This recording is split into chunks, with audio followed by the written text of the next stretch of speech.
Amazon India ने अपना global computer science education program launch किया। ई कॉमर्स प्रमुख अमेजन इंडिया ने भारत में अपने global computer science education program Amazon future engineering को लॉन्च करने की घोषणा की है। कार्यक्रम कम प्रतिनिधित्व और कम सेवा वाले समुदायों के छात्रों के लिए गुणवत्तापूर्ण कंप्यूटर विज्ञान शिक्षा और कैरियर के अवसर तक पहुंच को सक्षम करेगा। अपने लॉन्च के पहले वर्ष में अमेजन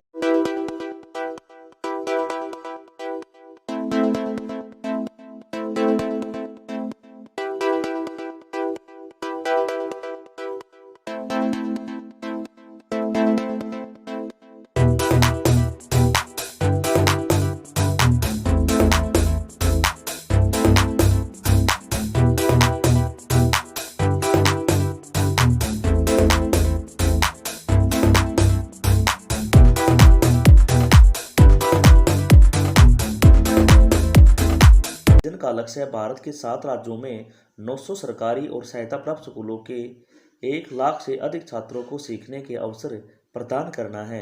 अमेजन सीईओ है एंड्रयू आर जेसी और अमेजन की स्थापना हुई थी 5 जुलाई 1994 के अंदर।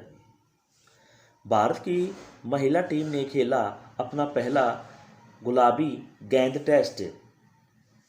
30 सितंबर को ऑस्ट्रेलिया के क्वींसलैंड में करारा ओवल में भारत और ऑस्ट्रेलिया महिला टीम के बीच पहला गुलाबी गेंद वाला दिन और रात टेस्ट मैच शुरू हुआ है।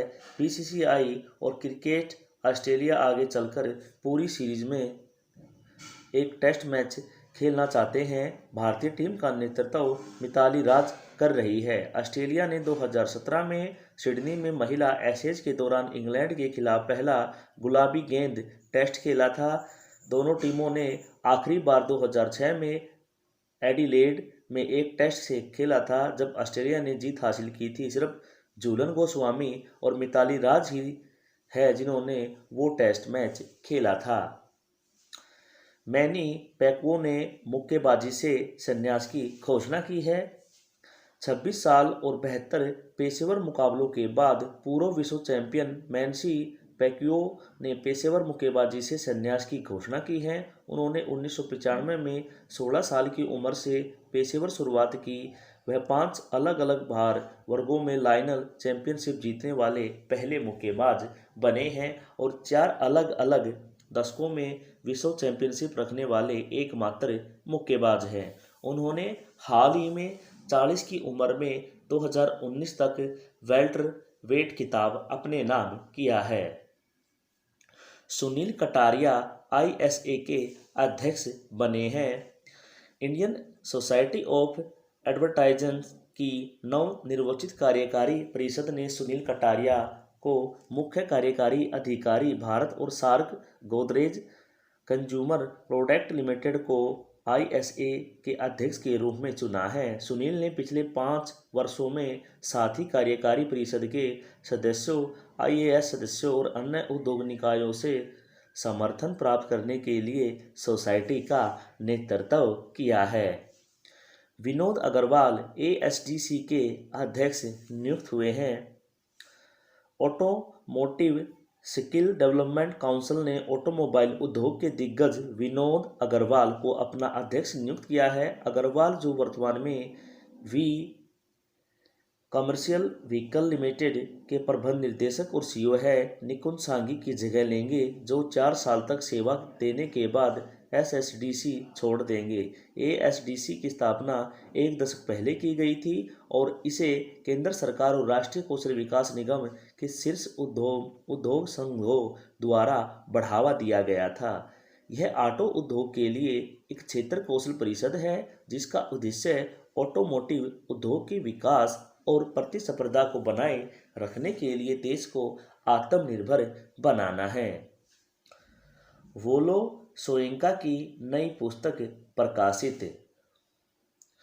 वोलो सोयिंका द्वारा लिखित Chronicle from the land of the happiest people on earth नामक एक उपन्यास जारी किया गया है। वोलो सोयिंका साहित्य में अफ्रीका के पहले नोबेल पुरस्कार विजेता है। उन्होंने 1973 में अपना अंतिम उपन्यास सीजन ऑफ एनोमी लिखा था, वह लगभग 50 वर्षों के बाद एक नए उपन्यास के साथ लौट रहे हैं। उनके उल्लेखनीय नाटकों में the zero plays, the road, the lion and the jewel, madmen and specialist of from Zia with love शामिल है। एनएसडीएल ने पदाजा चंद्रू को एमडी और सीईओ नियुक्त किया है। पदामजा चंद्रू को नेशनल सिक्योरिटी डिपोजिटरीज लिमिटेड के प्रबंध निदेशक और मुख्य कार्यकारी अधिकारी के रूप में नियुक्त किया गया है। उन्होंने एनएसडीएल के एमडी और सीईओ के रूप में जीवी नागेश्वर राव की जगह ली है। भारत में 2 डिजिटल डिपॉजिटरी अर्थात नेशनल सिक्योरिटी डिपॉजिटरी लिमिटेड और सेंट्रल सिक्योरिटी डिपॉजिटरी लिमिटेड दोनों डिपॉजिटरी में हमारी वित्तीय प्रतिभूतियां हैं। पद्माजा चंदू आंध्र विश्वविद्यालय से वाणिज्य में स्नातकोत्तर है और उन्हें बैंकिंग क्षेत्र में लगभग 37 वर्षों का अनुभव है। उन्होंने 2018 से अगस्त 2021 तक इंडियन बैंक के एमडी और सीईओ के रूप में भी कार्य किया है। उन्हें हितधारक प्रबंधन, डिजिटल परिवर्तन, नियामक मामलों, अंतर्राष्ट्रीय अनुभव और विकास को बढ़ावा देने और मूल्य बढ़ाने पर ध्यान देने के साथ ड्राइविंग नवाचार में व्यापक अनुभव भी है। रुपिंदर पाल सिंह ने हॉकी से संन्यास की घोषणा की है।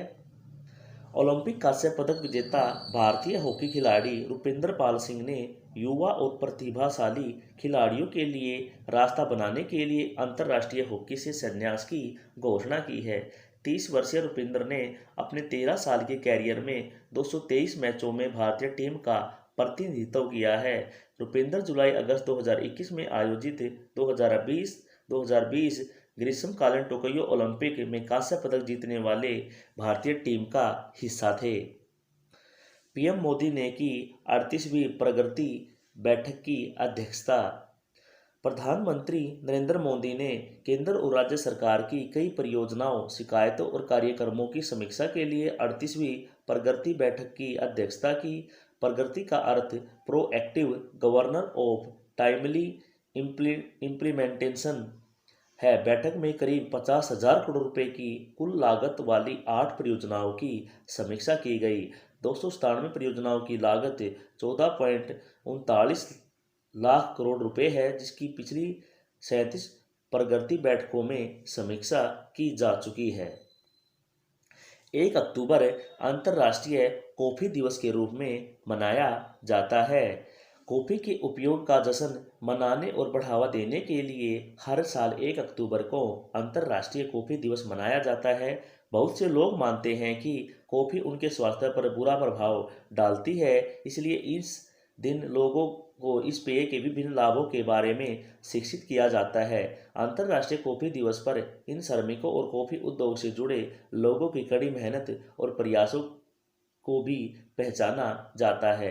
पहली बार अंतर्राष्ट्रीय कॉफी दिवस 2015 में मनाया गया था। अंतर्राष्ट्रीय कॉफी संगठन ने 2014 में सभी कॉफी प्रेमियों को दिन समर्पित करने का फैसला किया, लेकिन पहले आधिकारिक कॉफी दिवस 2015 में मिलान में शुरू किया गया था। हालांकि अलग अलग देश अलग अलग तारीखों पर अपने अपने राष्ट्रीय कॉफी दिवस मनाते हैं। 1997 में वापस आईसीओ ने पहले चीन में अंतर्राष्ट्रीय कॉफी दिवस मनाया और उसके बाद 2009 में ताइवान में मनाया। नेपाल ने पहला अंतर्राष्ट्रीय कॉफी दिवस 17 नवंबर 2005 को मनाया।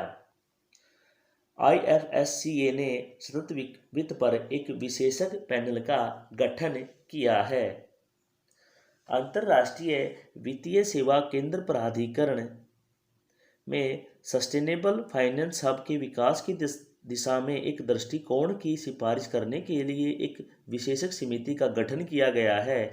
विशेषज्ञ समिति की अध्यक्षता CK मिश्रा, पूर्व सचिव, भारत सरकार, पर्यावरण, वन और जलवायु परिवर्तन मंत्रालय को दी गई है। समिति में अध्यक्ष और सदस्य सचिव सहित कुल 10 सदस्य होते हैं। विश्व शाकाहारी दिवस 1 अक्टूबर को मनाया जाता है।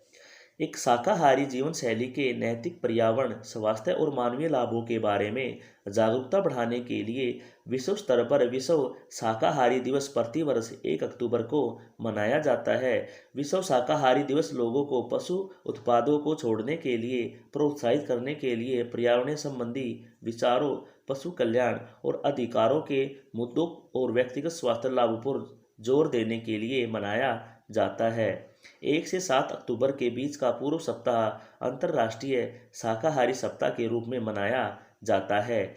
1800 के दशक के मध्य में शाकाहारी शब्द के लोकप्रिय होने पर पहले शाकाहार को अक्सर पाइथागोरस आहार के रूप में जाना जाता था। प्राचीन यूनानी दार्शनिक और गणितज्ञ पाइथागोरस आहार के शुरुआती समर्थक थे, इसलिए उनका नाम उनके नाम पर रखा गया है। 1977 में नॉर्थ अमेरिकन वेजिटेरियन सोसाइटी द्वारा स्थापित और 1978 में इंटरनेशनल वेजिटेरियन यूनियन द्वारा समर्पित विश्व शाकाहारी दिवस 1 अक्टूबर को दुनिया भर में प्रति वर्ष मनाया जाता है।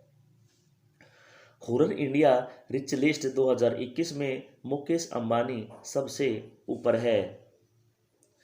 रिलायंस इंडस्ट्रीज के चेयरमैन मुकेश अंबानी ने लगातार 10वें साल IIFL wealth Hurun India rich list में टॉप किया है। 2021 में उनकी कुल संपत्ति 7,18,000 करोड़ रुपए दर्ज की गई थी। इस बीच अदानी समूह के अध्यक्ष गौतम अडानी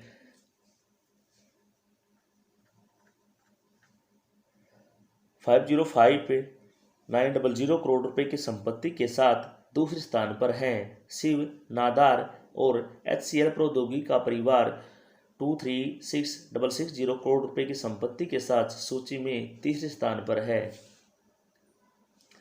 1 अक्टूबर अंतर्राष्ट्रीय वृद्धजन दिवस के रूप में मनाया जाता है। वृद्ध व्यक्तियों और अंतर्राष्ट्रीय दिवस हर साल 1 अक्टूबर को विश्व स्तर पर मनाया जाता है। इस दिन का उद्देश्य बुजुर्गों को प्रभावित करने वाले मुद्दों जैसे कि बुढ़ापे और बड़े दुर्व्यवहार के बारे में जागरूकता बढ़ाने और समाज में वृद्ध लोगों द्वारा किए गए योगदान की सराहना करना है। अंतर्राष्ट्रीय वृद्धजन दिवस 2021 का विषय सभी उम्र के लिए डिजिटल इक्विटी है। इतिहास 14 दिसंबर 1990 को संयुक्त राष्ट्र महासभा ने 1 अक्टूबर को वृद्ध व्यक्तियों के अंतर्राष्ट्रीय दिवस के रूप में नामांकित किया। यह उम्र बढ़ाने पर Vienna international plan of action जैसी पहल से पहले था, जिसे 1982 की विश्व सभा ने एजेटिंग पर अपनाया था और इस वर्ष बाद संयुक्त राष्ट्र महासभा द्वारा अनुमोदित किया गया था। तो ये तो थे आज के आपके कुछ इम्पोर्टेंट क्वेश्चन। तो प्यारे बच्चों, हमें ज़रूर बताएं आज के क्वेश्चन कैसे थे। हम जो हमारे चैनल पर पहली बार आए हो, चैनल को लाइक करें, शेयर करें और सब्सक्राइब करना ना भूलें। कल फिर मिलते हैं एक नई वीडियो के साथ। तब तक के लिए बाय।